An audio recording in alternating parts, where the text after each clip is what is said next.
Hello, good morning বন্ধুরা। তারপর বলো কেমন আছো তোমরা? নিশ্চয়ই খুব খুব ভালো আছো আর সবসময় ভালো থাকবে। সঙ্গে আমিও ভালো আছি। পুজো তো শুরুই হয়ে গেছে। আজকে পঞ্চমী।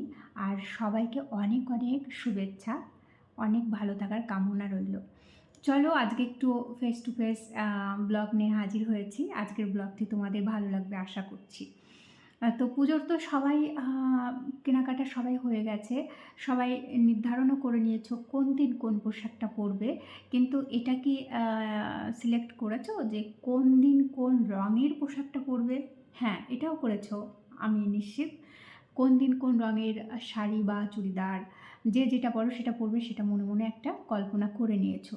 কিন্তু এটা কি জানো কোন দিনের কোন রঙের পোশাক পরলে মা দুর্গা সন্তুষ্ট হবেন বা আমাদের ওপর একটা কৃপা দেবে? সেটা নিশ্চয়ই কম বেশি বোধহয় সবাই জানো, তবুও আমি বলি কোন রঙের পোশাকটা কোন দিন পরতে হবে।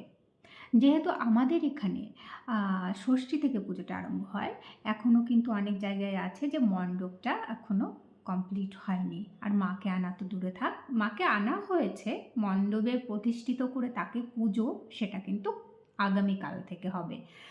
আর সেই জন্য আমি ষষ্ঠী থেকেই মানে আমি কোনটা পরবো সেটা তোমাদের অবশ্যই দেখাবো। আর তার আগে বলি যে প্রথমা, দ্বিতীয়া, তৃতীয়া, চতুর্থী, এই পঞ্চমী, এই কটা দিন কিন্তু আমাদের এখানে পুজো করা হয় না। তাও কিন্তু এই দিনগুলোতে কোন মা দুর্গাকে কোন দেবী রূপে পূজিত করা হয় বা কোন পোশাক পরে পুজো করলে শুভ মানা হয় বা তার আশীর্বাদ পাওয়া যায়, এইটা নিয়ে আজকে আলোচনা করব। তো সঙ্গে থাকো। আর তোমাদের সবার কাছে রিকোয়েস্ট ভিডিওটা স্কিপ না করে পুরোটা দেখার জন্য।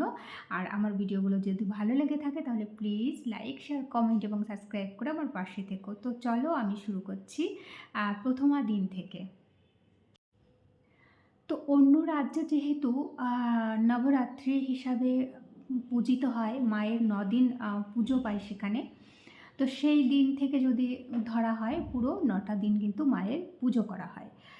তো প্রথম যে দিন হবে, প্রথমা যেদিন পড়বে, সেই দিন কিন্তু মাকে শৈলীপুত্রী রূপে পুজো করা হয়। মা দুর্গার যে রূপটা পুজো করা হয় সেটা কিন্তু শৈলীপুত্রী।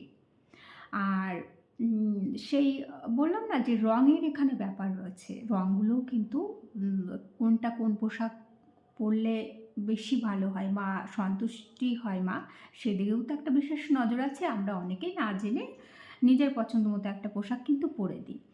এই মাকে যেদিন শৈলীপুত্রী রূপে পুজো করা হয় সেই দিন কিন্তু হলুদ রঙের চুড়িদার হতে পারে, শাড়ি হতে পারে, এইগুলো পরে কিন্তু পুজো করাটা উচিত বাস্তুমতে বা শাস্ত্র মতে এটা বলা হয়।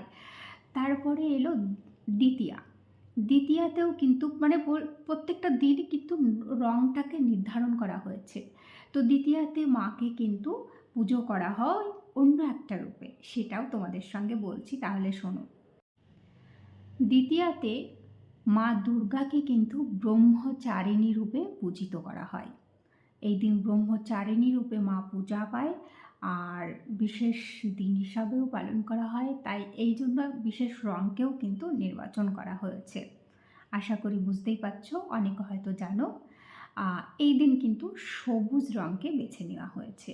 তো সবুজ রঙের কেউ চুড়িদার পরতে পারি, কেউ শাড়ি পরতে পারি, এটা পরে কিন্তু পুজোও করতে পারি। মাকে পুজো করতে পারি না, পুজো করতে হয় আর কি, সবুজ রঙটা। তাহলে প্রথমায় গেল কিন্তু হলুদ, আর দ্বিতীয়ায় গেল হচ্ছে সবুজ রঙের পোশাক। রঙগুলো কিন্তু খুব মারাত্মক, মানে হলুদ সবুজ পরপর করে এখন প্রত্যেকটা রঙই আসবে। তো এবার আমি আলোচনা করব কিন্তু তৃতীয়া নিয়ে। মা দুর্গার অন্যতম আরেকটি রূপ হলো চন্দ্রঘটা। তাই তৃতীয়াতে বেছে নেওয়া হয়েছে চন্দ্রঘটার পুজো এবং রং। তৃতীয়াতে তাই খয়েরি রঙের পোশাকটা পরিধান করলে খুবই ভালো হয়, মঙ্গল হয় বা মায়ের আশীর্বাদ পাওয়া যায়। তাই খয়েরি রঙের পোশাক, চুড়িদার কিংবা শাড়ি পরে যদি আমরা পুজোটা করতে পারি তাহলে কিন্তু খুব খুব ভালো হয়। চলে আসবো চতুর্থীয়াতে। নবরাত্রির চতুর্থ দিনে মায়ের রূপ রয়েছে কিন্তু কুষ্মাণ্ডী রূপে। এই দিন মা দুর্গাকে কুষ্মাণ্ডী রূপে পূজিত করা হয়। অবশ্যই রঙও কিন্তু এখানে রয়েছে। এখানে কিন্তু গেরুয়া রঙের শাড়ি কিংবা চুড়িদার পরে মায়ের আরাধনা করা যেতেই পারে। মা এতে বিশেষ বিশেষ রূপে সন্তুষ্ট হন আর আশীর্বাদও দেন। তো আমরা কিন্তু গেরুয়া রং তো সবারই ভীষণ ভীষণ পছন্দ। অলরেডি আমি একটা কানে পরে আছি।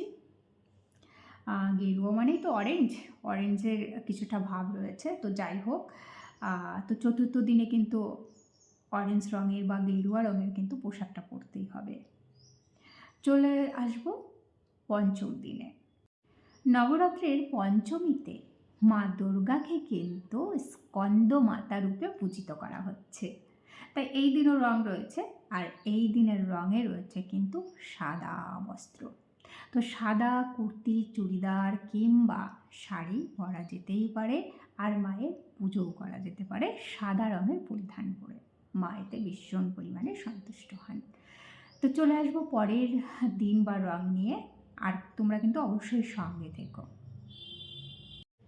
তো নবরাত্রির প্রথমা থেকে পঞ্চমী পর্যন্ত যেহেতু আমাদের এখানে কোনো পুজো হয় না, আমরা ষষ্ঠী থেকেই মাকে মণ্ডপে প্রতিষ্ঠিত বা পুজো করে থাকি, তাই জন্য মানে পুজো দেখতে বেরোনোটা হয়।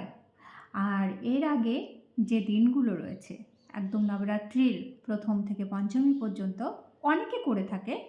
তো যারা যারা ঘরে বসে করে, অনেকে মণ্ডপে করে, তো তার জন্য যে রঙগুলো বলছি সেগুলো পরলে কিন্তু ভীষণ ভীষণ ভালো আশীর্বাদ পাওয়া যায় মায়ের থেকে, বা লাভ হয়, যে যেটা মনে করে। সমস্ত কিছুর তো একটা রঙও আছে, তো এই রঙগুলো পরা যেতেই পারে, পরে মাকে আরাধনা করতে হয়। তো চলো ষষ্ঠীর কথাটা বলি। ষষ্ঠীতে মাকে কাত্যায়নী রূপে পূজিত করা হয়। মা কাত্যায়নী রূপে পুজো পায়। তাই এই দিনও কিন্তু অবশ্যই রং রয়েছে, আর এই দিনের রঙের মধ্যে রয়েছে কিন্তু লাল রং। আশা করি মেয়েদের ভীষণ ভীষণ একটা প্রিয় রং। তো লাল রঙের শাড়ি কুর্তি পরে মাকে আরাধনা করা যেতেই পারে। তারপরে চলে আসবো সপ্তমীতে। তো ওই যে বললাম লাল রঙটা সবার প্রিয়, আমি আমার শাড়িটা দেখাতেই ভুলে গেছিলাম, স্কিপ করে যাচ্ছিলাম। তো হঠাৎ করে মনে পড়লো আমি তো শাড়ি এনে রেখেছি, তো তোমাদের কেন দেখাবো না। এই যে আমার লাল রঙের শাড়ি, এটা পরেই ষষ্ঠীতে আমরা সাধারণত কী করি, পুজো তো আর সেই অষ্টমীর অঞ্জলি ছাড়া হয় না। আর যার বাড়িতে পুজো হচ্ছে, যে বাড়িতে পুজো করা হয় মায়ের, তারা সেটা করে ষষ্ঠী থেকে শুরু করে একদম নবমী পর্যন্ত।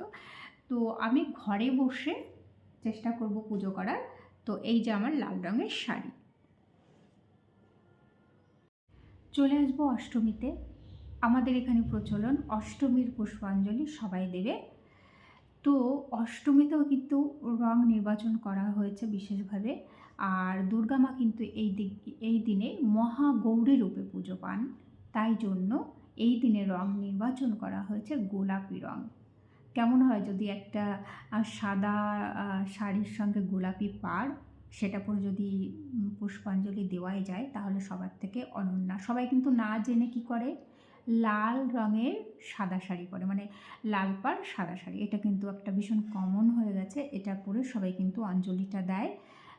তো এই রং কিন্তু এই দিনে একদমই যাবে না।